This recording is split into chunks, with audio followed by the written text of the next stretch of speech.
Ahead of Father's Day, 2 News is highlighting a father-son duo who just started a new business venture, restoring furniture. 2 News Oklahoma's Amanda Slee spoke with the duo about making old things new again together. Amanda? Travis and Jacob Groblebe started Fibrenew Green Country in March. We do leather, plastic, and vinyl restoration. We've worked on cars, furniture, a lot of RV work, boats. After a recent move to Northeast Oklahoma, Travis wanted to start some new and challenging work, and he thought what a perfect way to spend more time with his son, Jacob. Not many people have the chance to work with their dad like that, so it just seemed like something I should give a shot, and it's been a lot of fun since I started.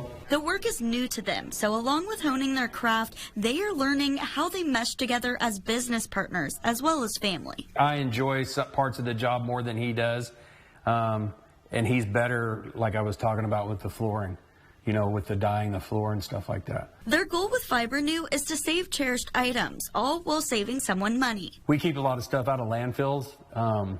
That's one of our selling points. If you can restore it and keep using it for, you know, another 10 years or whatever, that helps to keep the landfills out. But the work isn't just economical, it's fulfilling. They love seeing the customers' reactions, like the time a man in Bixby asked them to come fix vinyl in his classic car. This Lincoln was immaculate, and he had a spot where the vinyl had cracked on the armrest, and we fixed it for him, and he's like, he came out and looked at it, he goes, "That's amazing, thank you so much." The Groblebes have worked on dozens of projects in the first few months of the business, but there's one thing they haven't worked on yet, but would like to. I heard a lot of people say working in planes are pretty cool.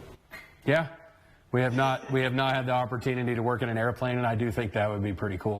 They tell me they've got big plans. Eventually, they want Fibrenew Green Country to expand so each of them can work independently and restore more cherished items for people in Green Country. Amanda Slee, 2 News Oklahoma. Let them get a chance to work together. Amanda, thank you.